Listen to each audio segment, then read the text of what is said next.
¿Qué tal, amigos? Aquí con nuestro programa Pensando Costa Rica, todos unidos. La reflexión de hoy ya había adelantado yo algo porque se refiere a aquella famosa institución que se llamó CODESA, la Corporación de Desarrollo Sociedad Anónima, y que fue un ente formado por el gobierno. Y eso nos lleva a las discusiones más importantes, digamos, en los últimos años, en los llamados modelos económicos.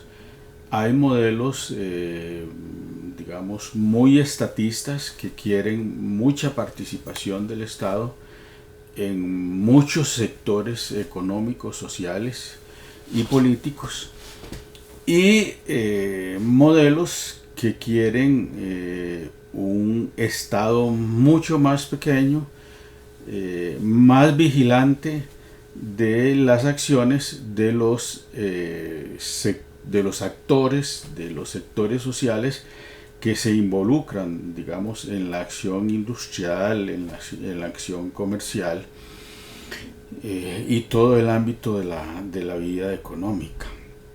Si nosotros revisamos con atención el modelo político costarricense de 1948, más o menos hasta 1990, para ubicarlo por ahí con los primeros ajustes estructurales de la economía, nos vamos a encontrar que el Estado costarricense, producto del bipartidismo que surge después de la Revolución, Guerra Civil de 1948, fue un Estado profundamente estatista. Vamos a dar algunas pruebas que nos apoyan en esta hipótesis. Algunos historiadores han llamado a ese periodo la Costa Rica del Estado empresarial. Todo empezó en 1948, justamente cuando Jorge Manuel Dengo, por iniciativa del presidente de la República, crea el Instituto Costarricense de Electricidad. Era una necesidad en aquel entonces electrificar el país, hacerlo con las ideas de don Jorge Manuel, aprovechando las cuencas hidrográficas. Y entonces ahí arranca, digamos, un modelo, y las instituciones van a ir surgiendo al calor de las necesidades sociales. En 1954, para poner un ejemplo, se crea el Instituto Nacional de Vivienda y Urbanismo. El Estado entonces asume la responsabilidad de darle a los sectores medios y, digamos, la clase media pobre, digamos, vivienda. Actividad que luego amplió en 1970 la administración Figueres con el Instituto Mixto de Ayuda Social. Entonces ya teníamos dos actividades diferentes, digamos, en el sector vivienda. Las viviendas construidas por el INVO, que fue un número significativo en diferentes sectores del país, ¿verdad?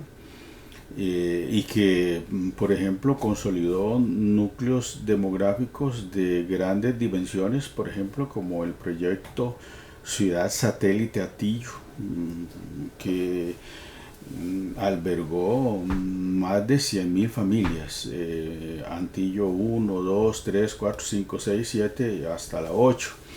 en que más o menos se agota parcialmente la frontera de tierras disponibles, digamos, en el sur de la capital.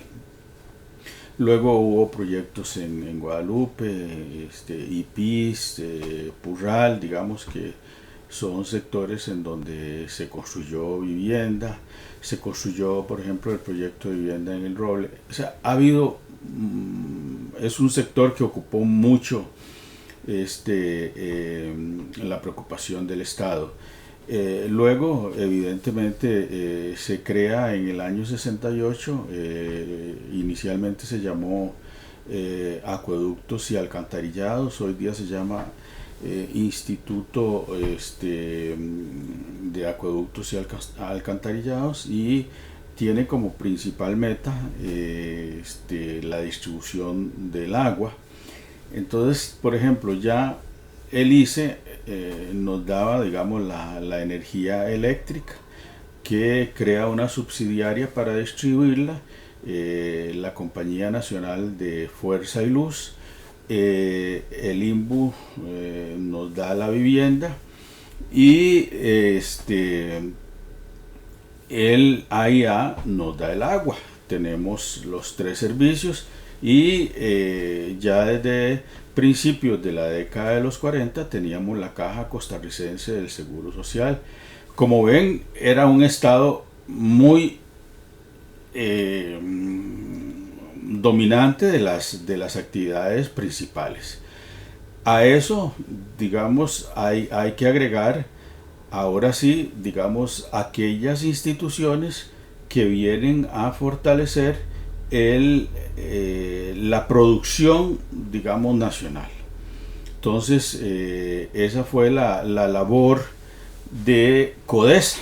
CODESA, más o menos, sus inicios se ubican en la administración de el presidente Orlich en el año 62. Yo les había mencionado inicialmente el proyecto de Recope, que fue comenzado por empresarios privados, y que progresivamente el Estado lo fue asumiendo.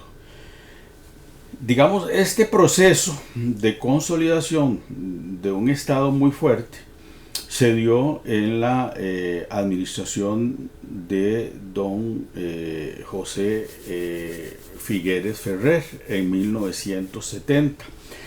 Entonces ya ahí se nacionaliza la banca, ¿verdad? Entonces los bancos son parte del Estado, el banco asume la actividad de manejar, digamos, los dineros que depositan los ahorrantes, de invertirlos y de generar préstamos. Entonces, a toda esa actividad que ya hemos reseñado, digamos, de agua, electricidad, vivienda, se suma los préstamos hipotecarios, ¿verdad? Que también los tiene y los mantiene el Instituto Nacional de Vivienda y Urbanismo. Al lado de eso empiezan a surgir muchos sectores, digamos, por ejemplo, azúcar.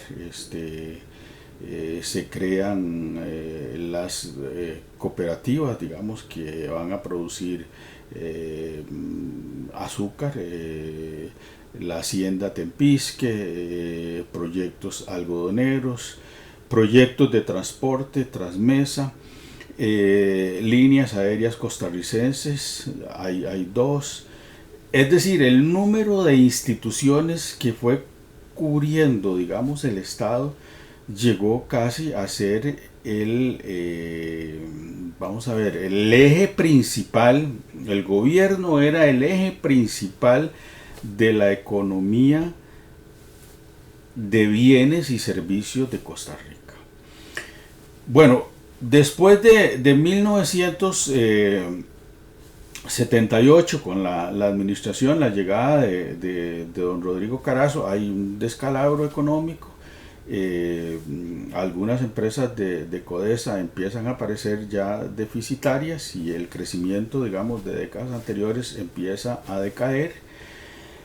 Pero lo que quiero ver es, bueno, todo ese marco institucional estaba compuesto por personas, por funcionarios públicos que en general podían ocupar muchos cargos, ¿verdad? Es decir, cada institución de esas tenía un número de trabajadores y tenía, digamos, la parte gerencial. Entonces se crea un sector gerencial que vive, digamos, de los recursos, digamos, del Estado. El Estado es el que contrata y los coloca, digamos, en altos puestos de mando, en todas las actividades de CODESA, en Fertica, en Laxa, en la central de azúcar en Hacienda, en la hacienda azucarera.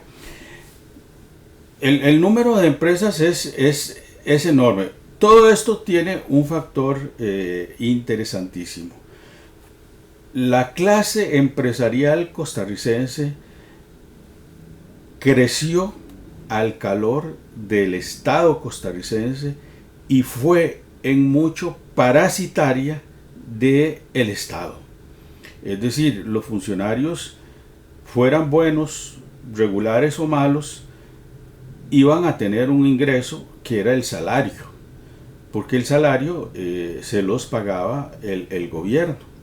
Y eso, digamos, dejó de dinamizar la economía costarricense para convertirse en un sector que finalmente en estos últimos años, al ir desapareciendo y las empresas de CODESA se empiezan a desintegrar, se empiezan a vender las acciones, hay algunos rescoldos todavía de algunas de ellas, ¿verdad?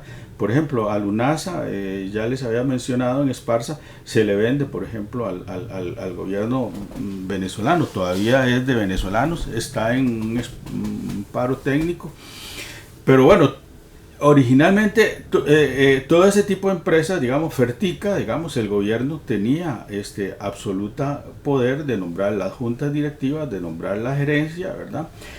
Se componían de acciones 67% del Estado y el restante eran de ciudadanos de otros sectores independientes. Entonces esa clase social parasitaria generalmente formó parte del Partido de Liberación Nacional. Cuando CODESA empieza a sufrir los primeros embates, esos políticos buscan cómo colocarse para seguir manteniendo altos ingresos. Algunos se reubican en la función pública propiamente, en ministerios, digamos, claves, otros en embajadores del país en el exterior. Y entonces, digamos, hemos entrado en ese modelo que ha producido, después, digamos, de una cierta bonanza económica entre los años 60 y 80, un bienestar, no bonanza, un bienestar económico, produce una catástrofe después de los años 80, que son la administración, la primera administración de Luis Alberto Monge, bueno, la única administración de don Luis Alberto Monge, la administración, la primera es así, de Oscar Arias, ¿verdad? Y ahí en adelante, digamos, el modelo empieza a asumir complejidades porque algunos de los jerarcas, digamos, del Partido de Liberación Nacional ya dejan de apostar por el modelo estatista y empiezan a buscar la diversificación, digamos, productiva, empiezan a vender, digamos, parcialmente los activos de CODESA, pero todo eso ha terminado mal porque entonces hay un enorme déficit público que crean todos los activos de esas empresas, los pagos, digamos, por cese de funciones de muchos funcionarios, ¿verdad? El reciclaje de mucha de esa población en nuevas actividades, y todo eso se acompañó de una creciente actividad corruptiva.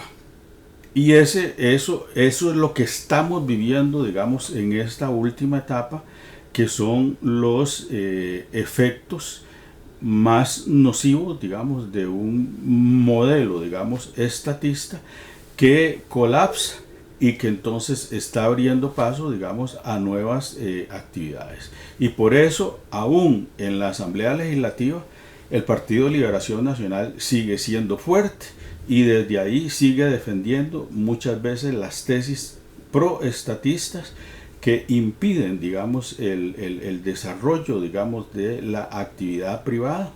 Y luego, cuando les ha tocado manejar la actividad privada, crearon leyes muy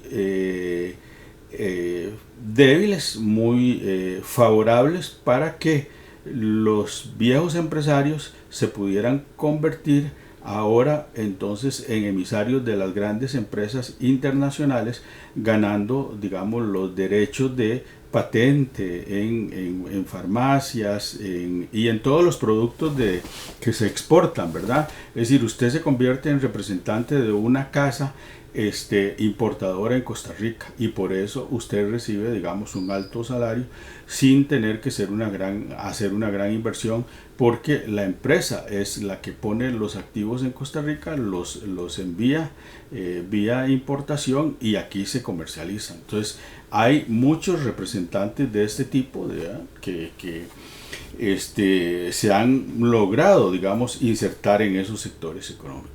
De manera que estamos haciendo un esfuerzo por entender por qué estas altas tasas de corrupción en la función pública, y quiero decir que es una actividad que afecta notablemente a los dos grandes partidos, el Partido Liberación Nacional y el partido Unidad Social Cristiana hoy día. En el pasado yo siempre lo he llamado el partido opositor a Liberación Nacional. Entonces ese es un tema en el que hay que afinar muchísimo más, digamos, la reflexión, pero cuyo inicio tiene que ver con una estatización de la economía, casi un modelo socialista, muchísimo más actividades incluso que países como Cuba o por ejemplo otros nuevos modelos que vienen surgiendo en América Latina. Digamos, Costa Rica pasó primero por esas aguas. De manera que yo los invito a que guiemos la reflexión por ese lado y que entendamos que lo que estamos viviendo van a ser unos periodos de ajuste, de cambios, digamos, de modelos, de concepción de un estatismo hacia economías, digamos, con estados más pequeños, pero más directivos, ¿verdad? Y más controladores, más fiscalizadores de la acción estatal. Que tengan un feliz sábado. Un abrazo a todos los padres de familia que me acompañan en estas transmisiones. Un abrazo a todos aquellos que pueden ser padres y abuelos, todos los que somos abuelos. Es un rol muy, muy hermoso, ¿verdad? Y bueno, que tengan un feliz Día de los Padres para todos, y que la pasemos bien en familia. Lindo día sábado para todos ustedes y todas ustedes. Muchas gracias.